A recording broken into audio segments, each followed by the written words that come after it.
I'm Jeff Provost. I'm the managing director at the Legacy Theater, and I'm here to introduce Ernest Thompson. And just to give you a little bit of an idea of who Ernest Thompson is, in case you don't know who Ernest is, he's an actor, a director, playwright, screenwriter, novelist, and songwriter.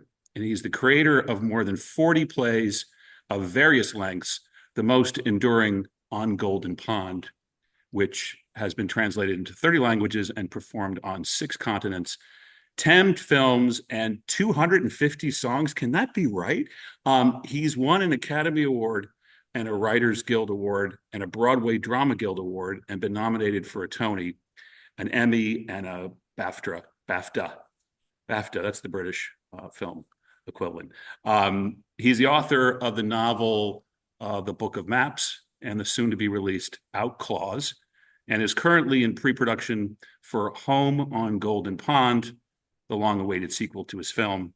And next season, he'll star and direct the Broadway revival of his iconic play. Welcome, Ernest. It's great to have you here to be able to talk to you and continue our conversation.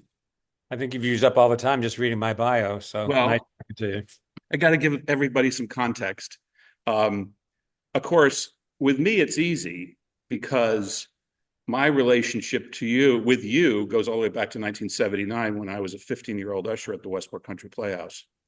And I saw a production called On Golden Pond.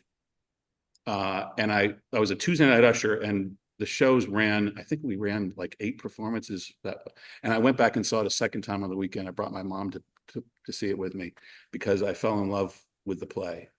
And I was lucky enough to see that original company that later on I learned, Francis Sternhagen, Tom Aldridge, I wanted to be Mark Bendo, the kid in the show, of course, but he was the one he got to say all those cool lines about sucking face and all that stuff.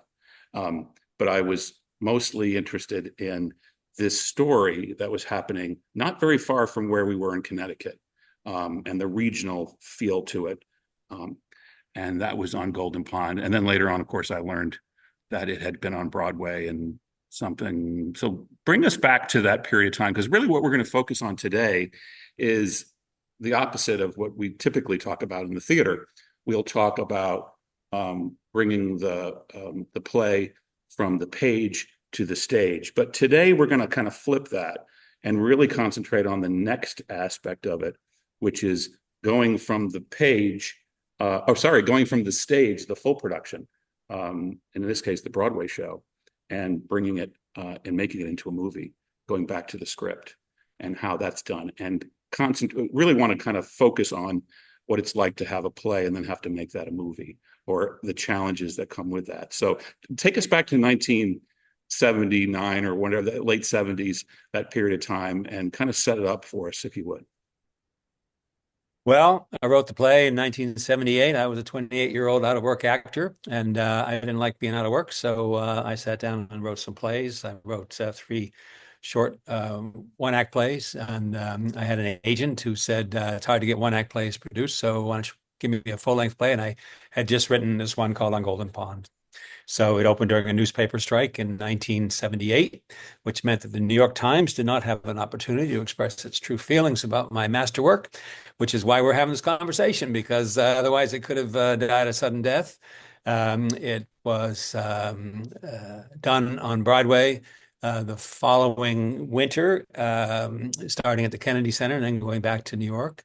And it didn't have a long run, but 2 producers came to see it during its brief time on Broadway and fell in love with it and wanted to continue it. So that's how we got to Westport Playhouse, because they raised new capital and we went back on the road to Westport and then back to Broadway. And then it ran for 400 performances. I think it was a pretty good run. And then 20 years ago, it was back on Broadway, 19 years ago, with James Earl Jones and Leslie Uggams. And next year it'll be another revival. So I'm starting to think it has legs. And it gets done hundreds of times every year all around the world. And community theaters and college theaters and professional theaters, and as you said, 30 languages. And so it's been an extraordinary legacy. And if you'll pardon the word, but I consider it my own personal lab experiment because I didn't know, of course, when I wrote it, that it would have any sort of life, let alone a long one. And so I keep going back to it. But you mentioned that it was made into a film. Mhm. I also wrote it as a musical, and I did a live television version of it with Julie Andrews and Christopher Plummer. And so I keep exploring it. I keep digging deeper. So to have written the screenplay, which I was extremely lucky to be able to do because I was an unknown writer and I was cheap. So I think that they took a chance on me, the producers, one of whom was Jane Fonda. But Jane and Kate Hepburn and Henry Fonda had all come from the theater. So they had respect for the written word, which is not always the case in Hollywood. And, I was just lucky that I didn't get fired and that and we made the movie. But it just felt natural to me, Jeff, to try to figure out what goes on. And it's really fascinating now after all these years. You mentioned my book, The Book of Maps. I've been out on a tour for the last couple of years with it, and people come up who just love On Golden Pond, bless their hearts. I'm always so moved and so grateful. But a lot of them only know the movie. They don't know that it was a play. And so when people come and see a production, I've directed it a few times, they wonder, well, where's the lake going to be? Where's the diving board and the fishing scenes? And that's what's so magical, as you know, I don't have to tell you about the theater, is that it all happens in the imagination of the audience. So those of your audience members who know On Golden Pond at all, play or film or both, they know that there's a complicated character, the role of that Henry Fonda played and Chris Plummer played, and then I'm going to play, who is facing the early signs of dementia, Mm.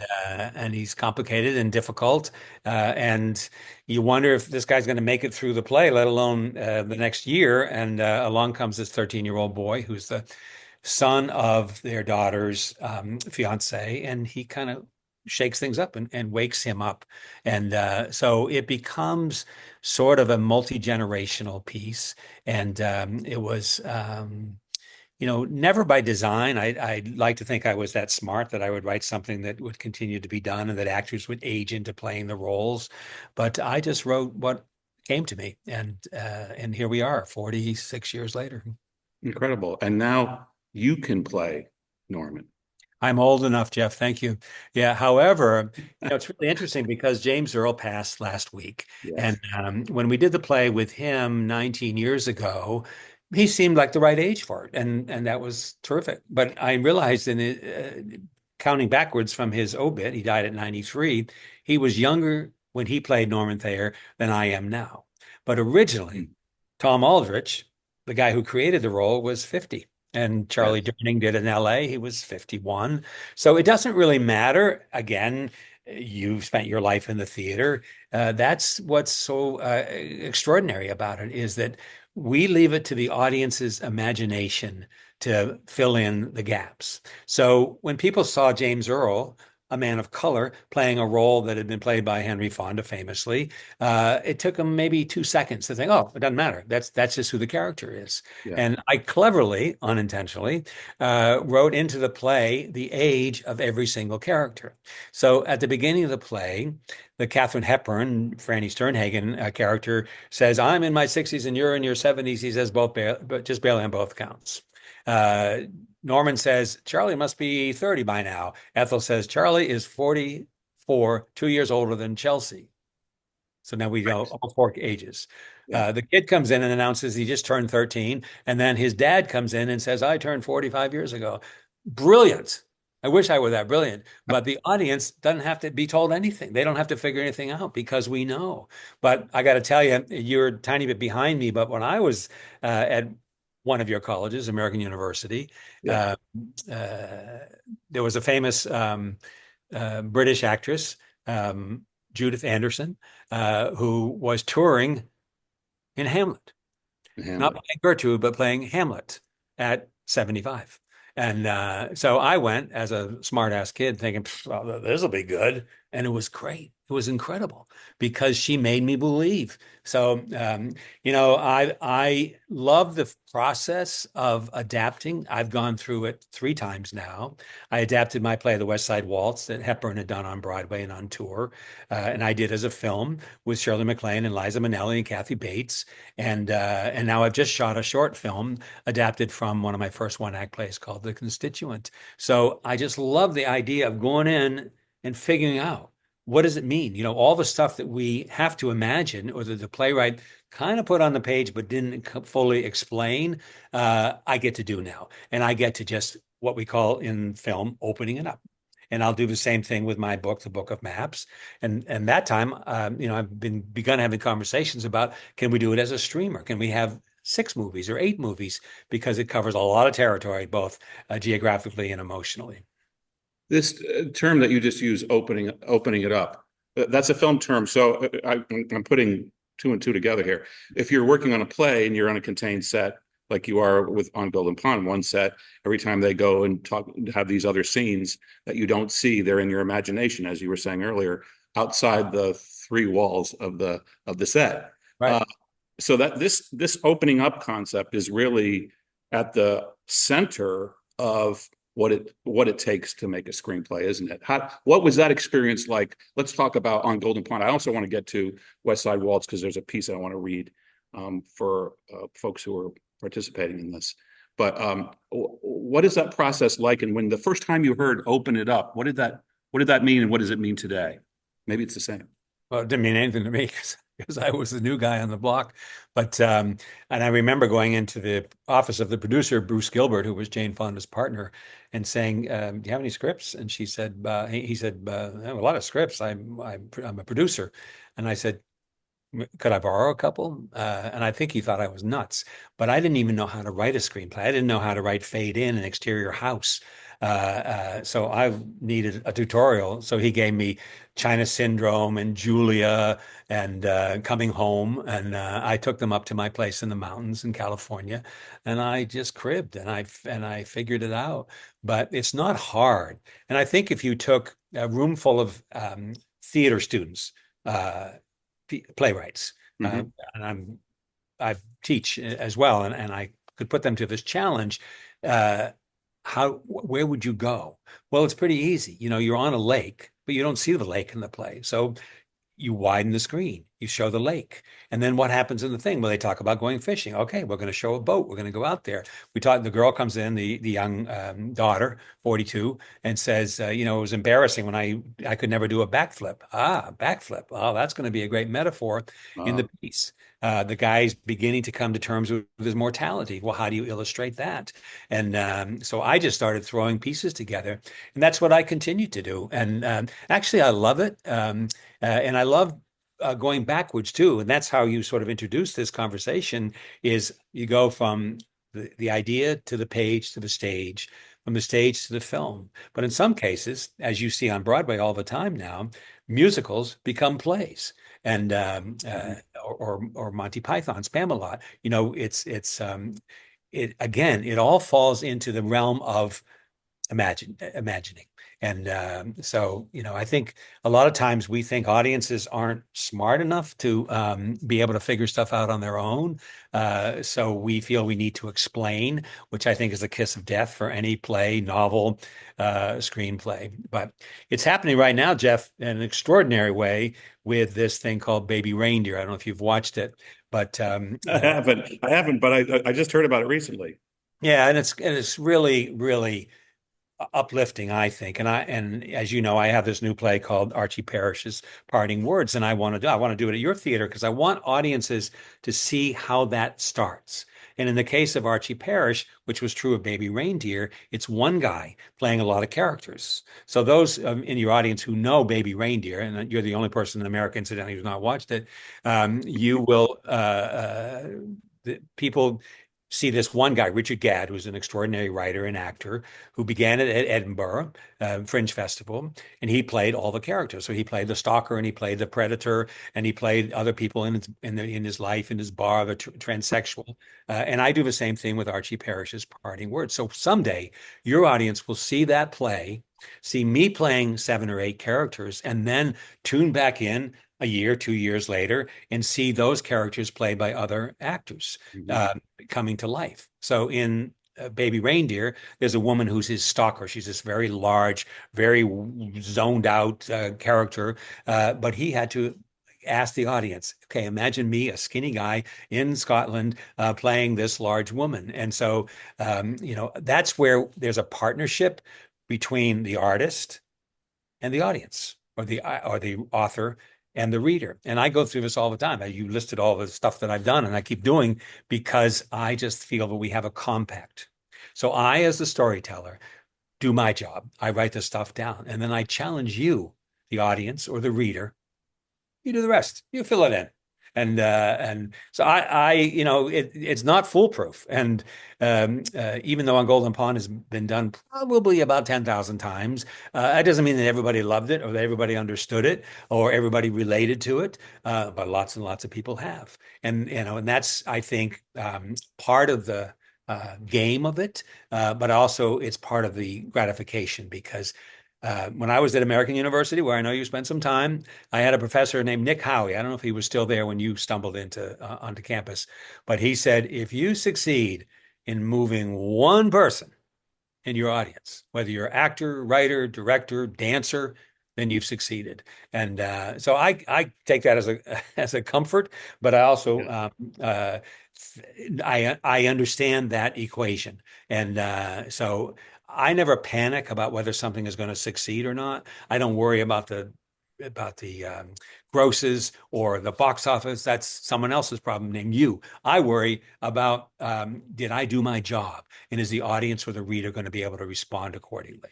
Right, right. Well, you mentioned your book, The Book of Maps, and that's how this connection happened because I went to see you do a talk at the Cape in Old Saybrook on Book of Maps. Well, that's kind of where the conversation started, and then you took us on some great little side journeys from there. I'm sure that it's all part of what makes Ernest Ernest.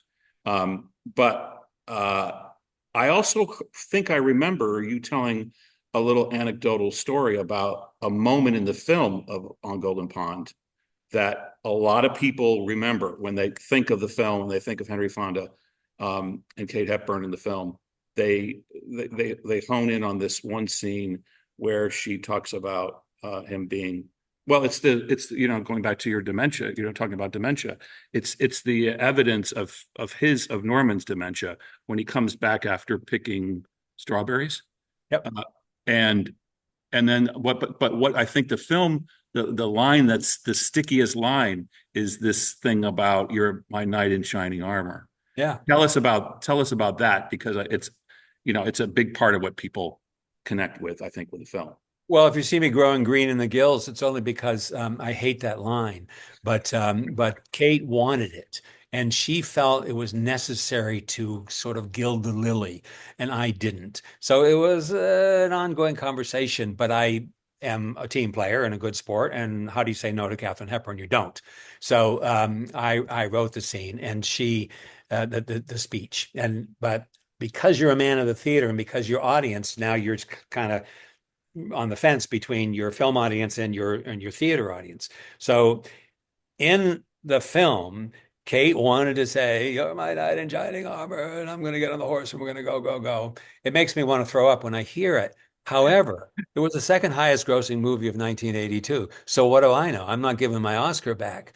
But in the play, which is so economical and succinct, and you'll see it when you come see my revival next year, all the guy says, "You know why I came back so fast with my little bucket? I got to the end of our lane. I couldn't remember where the old town road was. I went a little way into the woods and nothing looked familiar, not one tree, and it scared me half to death. So I came running back here to you, to see you, to know that I was safe, that I was still me." Dead silence in the theater because it's a confession. It's a recognition on his part that he is not only losing his way, he's losing it. And so the character of Ethel, and we're going through a wild time right now, deciding who's going to play across from me in this revival.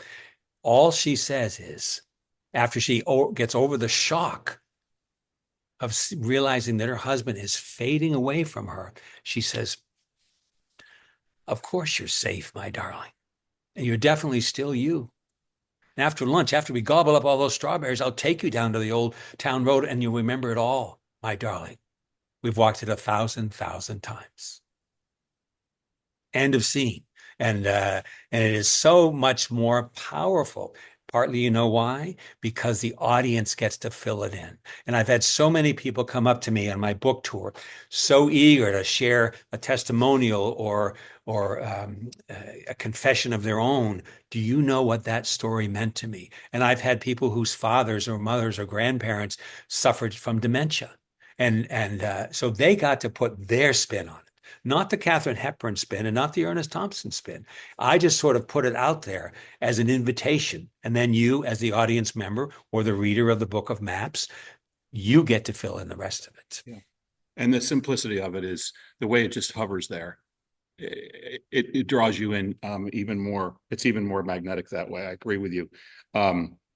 So we've talked a little bit about On Golden Pond, but I do want to talk because you've done this a few times.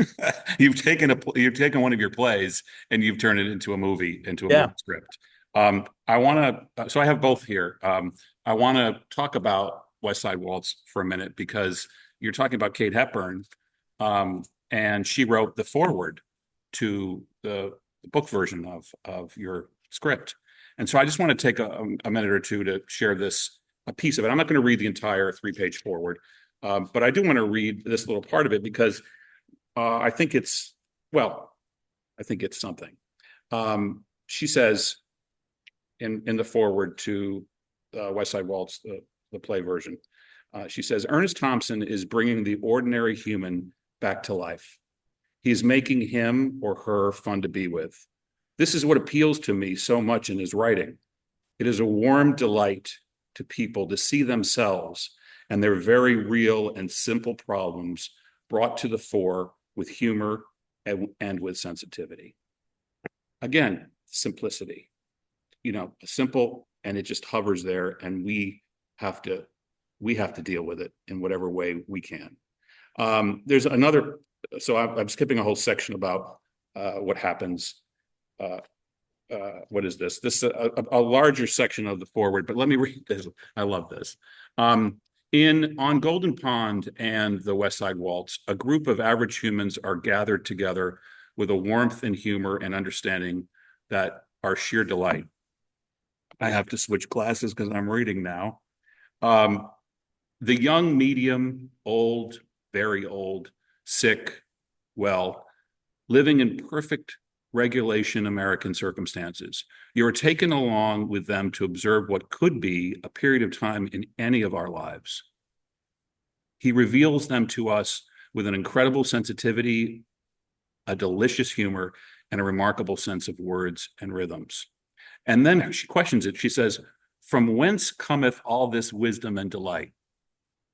I was amazed when I first met him. This is Kate talking about Ernest. Very early 30s, tall, athletic, handsome, really quite something in the dreamiest sense of the word. Yes, fast cars, speedboats. He was an actor. Where in the world did he pick up this really extraordinary knowledge? Well, he did, and it has happened. And he's astounded and thrilled too. As a child is thrilled when he wins the race, no false sophistication in his attitude, just beaming joy. They like me. I can do it.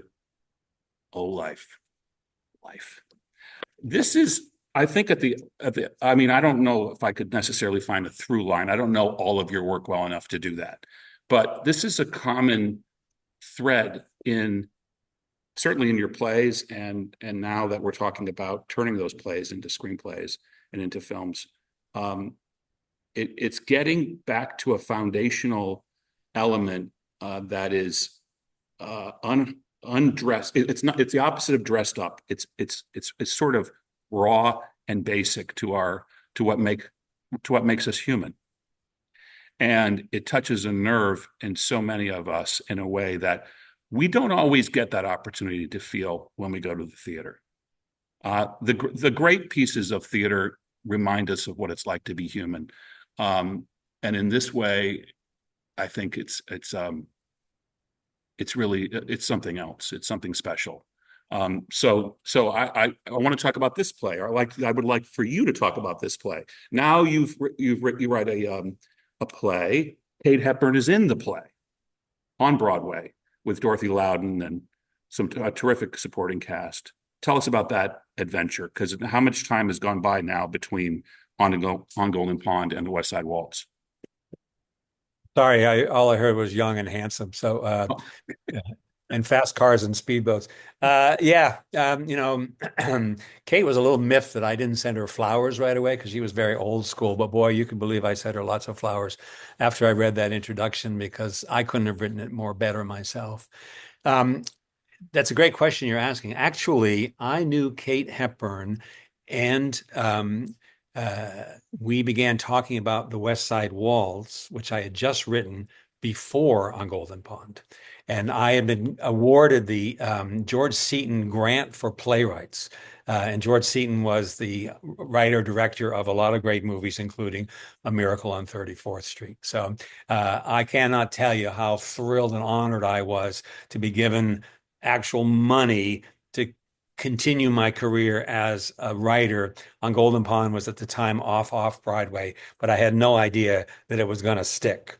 And so the whole time we were shooting on Golden Pond, in the evening, I would get together with Kate and we would read the West Side Waltz, and she would ask me questions. And I got to tell you, as a measure of her commitment as an actor, she spent probably 8 months learning to play the piano, not so that she could perform it, but she could finger all of the pieces that the character plays in the West Side Waltz. And I had such admiration for her for doing that. So we finished shooting on Golden Pond, and maybe a month later, we began rehearsals for the West Side Waltz. Wow. And she didn't want to just do it as a Broadway play because she was a woman of the theater. We toured for 2 years. We played every major city in the United States and Canada. And it was the most revelatory experience of my life because I so plugged into her enthusiasm for it. Time passed, after the play. I had tried a couple of times to turn it into a film with Kate, and it just didn't work out. The timing was never right.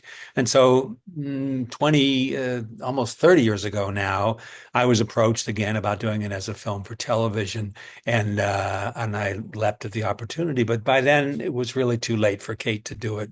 So Shirley MacLaine played her role, and Liza Minnelli played the Dorothy Loudon role, and Kathy Bates played a role who was referred to off camera but not actually ever seen on stage. And there I was again. So as I turned the lake in On Golden Pond into a character unto itself, I turned New York City into a character in the West Side Waltz, and it was a pleasure. Now, flash forward another 30 years, Jeff. I was approached 2 years ago by Will Geer's daughter, Ellen, who runs a theater in LA called Theatricum Botanicum, which Will Geer had started. Will And Geer from the Waldens. yeah, yeah. And who was blacklisted and had nothing to do in the early 50s because of the Joseph McCarthy nonsense. And so he bought property up in Topanga Canyon and built a theater. And it had a mud floor at first. And he would get pals of his to like Pete Seeger to come and perform, and to 10 people. And eventually he grew it into this amazing space. And so Ellen reached out to me 2 years ago and asked if she could do the West Side Waltz. And I love anybody who asks me that question.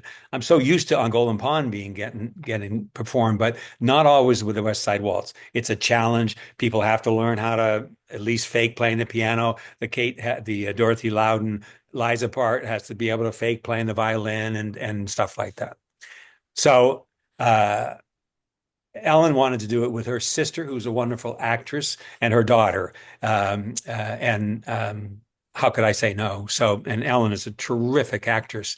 And so I rewrote the play and I went back in, and it was really interesting to go back 30 years later and look at stuff. And the one downside to working with Kate was that there was no time to experiment or fix stuff. She was very set. And so she learned the part, and that was the part that she was going to play. But I didn't get to go exploring, as I have for the last 45 years with On Golden Pond. And but with Ellen Geer and her sister and daughter, I could. And so the play really changed. And you might like the exercise, Jeff, if I haven't sent it to you, to read what the West Side Waltz is now, how much it's changed. And I'm hoping that new theaters and new audiences will discover it, because it has a lot to say with what's happened in our country in the years since. And to put it into perspective, the pandemic. The pandemic was all about isolation, being alone, and having to make your decisions about whom you had any sort of interaction with. And that's really what the West Side Waltz is. I didn't know it when I wrote it in 1979 that that was going to turn out to be so prescient, but it did. When you were at the tail end of the Broadway run of West Side Waltz, did Kate was it her intention to make the film then? Or, No, or was it, go ahead.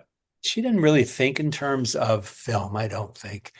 She just loved the role. And as she said in that wonderful introduction you read, she just liked my writing. You know, she felt that I could speak to her, and then she could speak through her voice to audiences. And that proved to be true. And we sold out every performance of every theater in every city with the West Side Waltz because of her, because she was the biggest star. You know, I would go check in. I'd go to Chicago or Toronto or Seattle and, you know, see how it was going. But yeah, I never really heard her talk about doing a film. I think she was content in doing the play. And little known fact of no value, I started writing another play for her, and she was very excited about it. It was called Esther Hardy's Garden. And because her sister had divorced when she was in her 60s, and Kate wanted to play that kind of a character. And so I started writing it. But again, unfortunately, Kate became less well and less present, and the play never happened. But someday I want to circle back to it because it was a really interesting thought. This, you know, the family component is such a huge part of both these pieces, especially with On Golden Pond. Um, so you got Henry Fonda on the set with Jane Fonda, and you're filming up. Did you film on Squam Lake? Is that where you filmed? Yeah, not far from where I live now. So you've got them up there, and I mean, powerhouse, especially, I mean, Jane, at this time, she was, you know, there wasn't anything she wasn't doing, including VHS exercise videos that were selling like hotcakes. Um, But I need to correct you. That didn't happen until after On Golden Pond. And if you look at her body in On Golden Pond, her actual bikini body, she trained for a long time to be in that kind of ab shape. And I sometimes wonder, was it all a setup to do the Jane Fonda workout? Because that summer, she would practice teaching aerobics on Henry Fonda's porch. And Henry's wife, Shirley, would participate, and a few other women involved with the production. And it drove Hepburn crazy because she lived just up the hill from there, and she would say, "Turn down that music." But I just wanted to put that in the proper order, because it was after that and when the movie became a smash, that so did Jane Fonda workout. well, you know, I saw the recent production at Ireton Playhouse last year with Jimmy Naughton and Maya Dillon. And one of the things that I remember from the script, or I remembered again, was that character, is it Chelsea, is the daughter? Yeah. Is they talk about her being a little bit, Norman talks about her being a little chunky, I think. That He certainly calls didn't make her, it into the screenplay. well, but it may still be there. But you know, I've seen women of all sizes and shapes and ages play Chelsea, and that is more indicative of Norman and what a stubborn, unthinking man he is, that he calls her the little fat girl.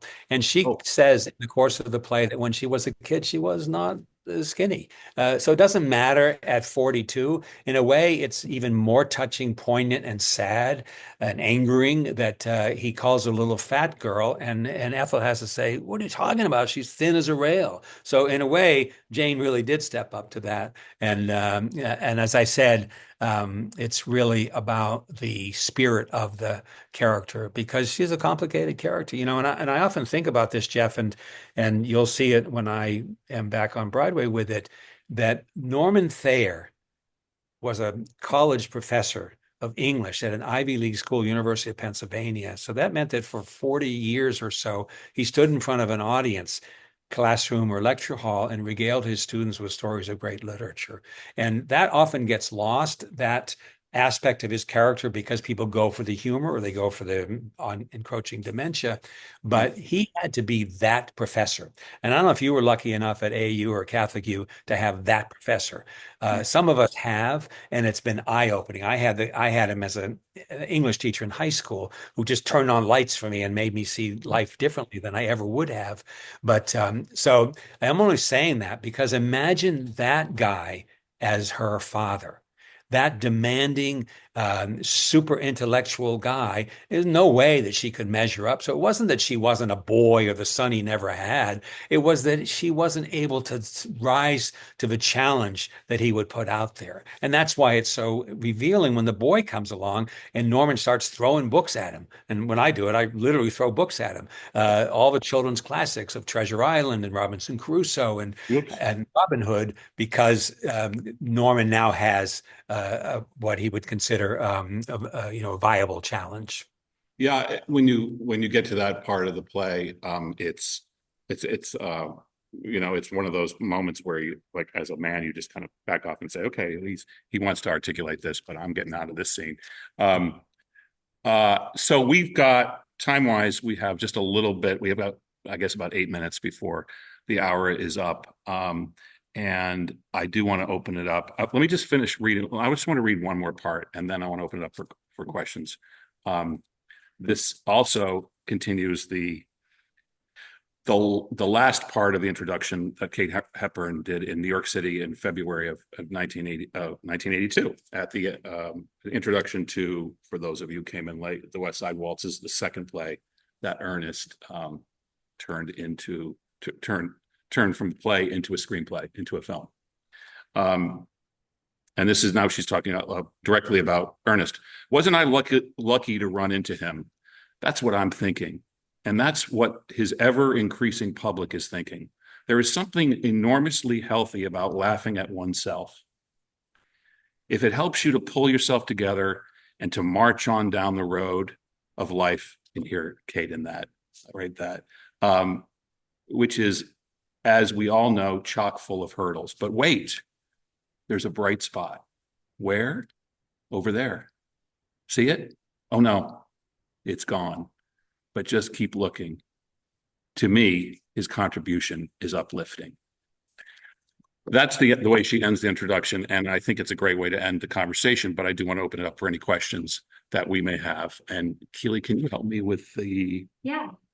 Yeah, great. Anybody who has any questions?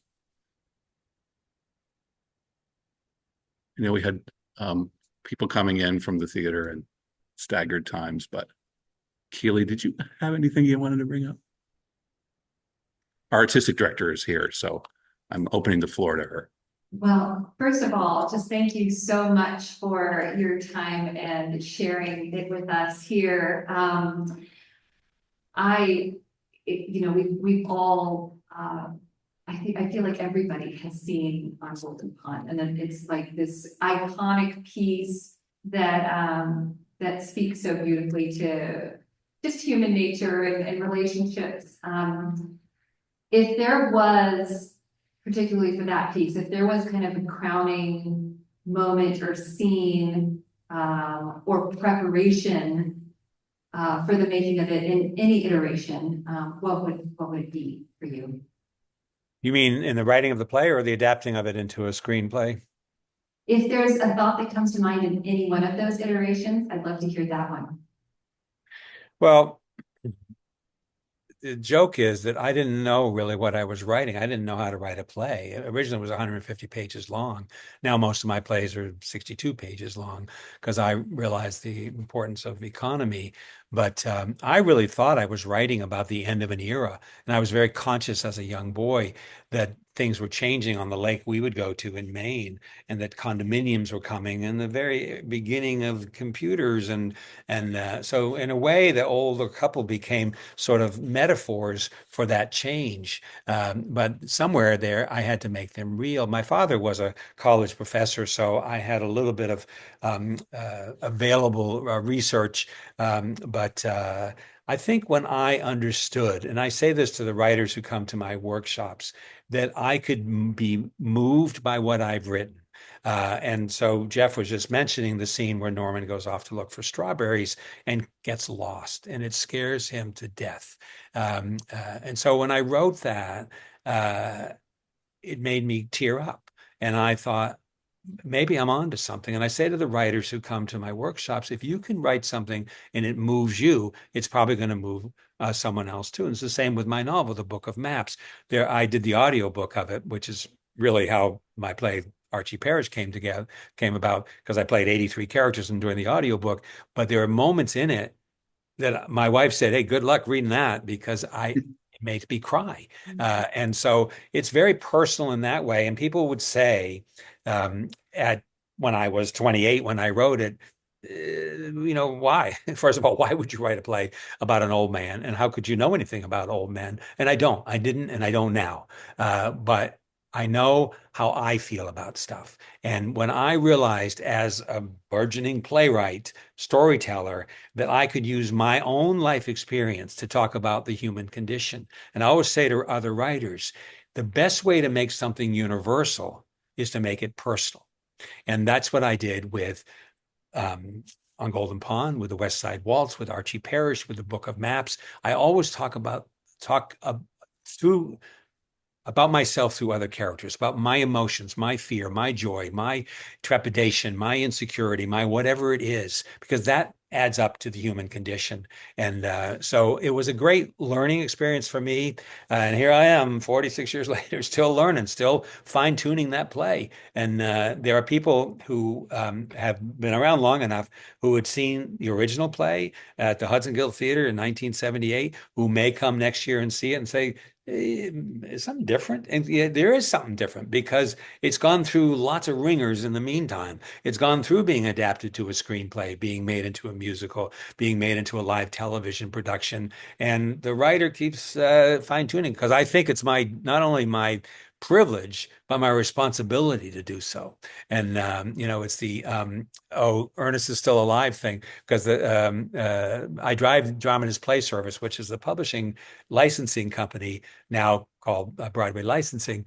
I drive them crazy because I keep changing it. I keep fine tuning it. And I drive the Jeff Provost of the world crazy, because I'll say, are you sure you have the right script? Do you have the red covered one? Because that's the only one you're allowed to use now. You can't go back and use one from 1985 or 93 or whatever. You have to use this one, because that's my story.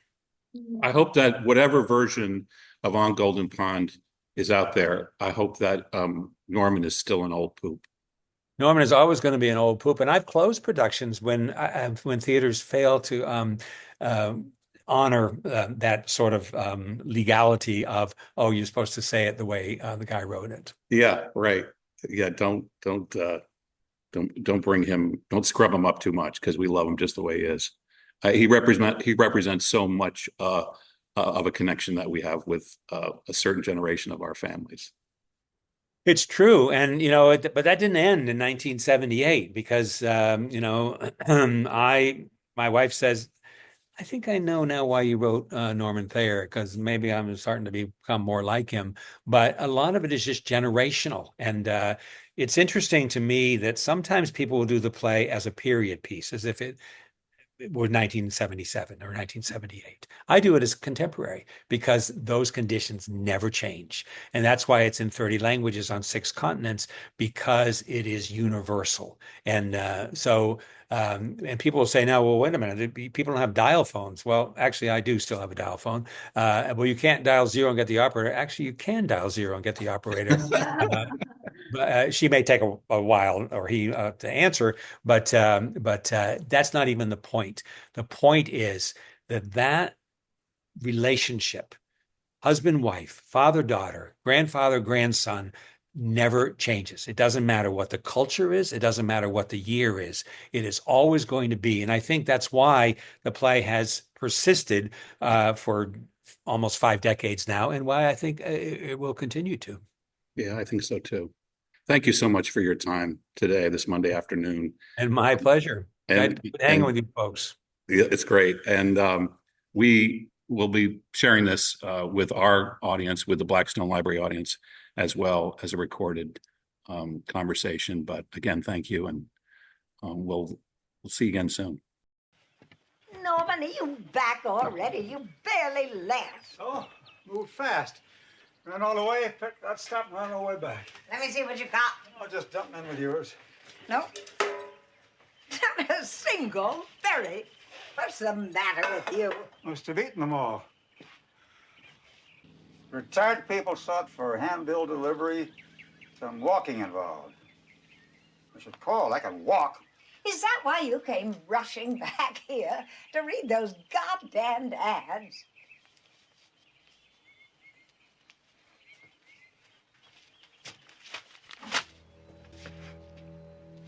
You want to know why I came back so fast? I got the end of our lane. I couldn't remember where the old town road was. One little way in the woods, there was nothing familiar, not one damn tree. Scared me half to death. That's why I came running back here to you. See your pretty face. I could feel safe. I was still me.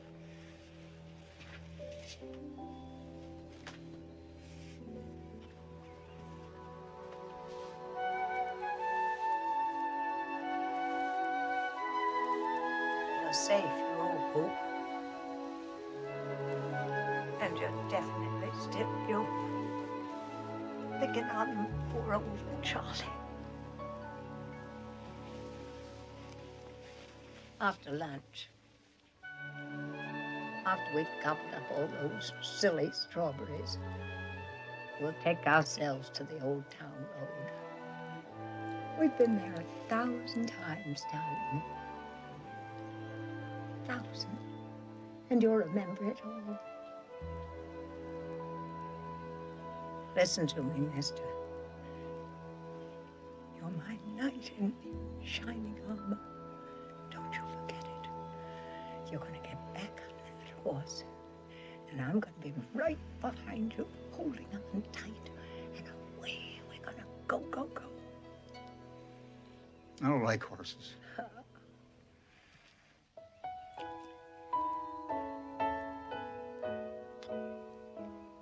You are a pretty old dame, aren't you? Oh. What are you doing with a daddy or some bitch like me? Well, I haven't the vaguest idea.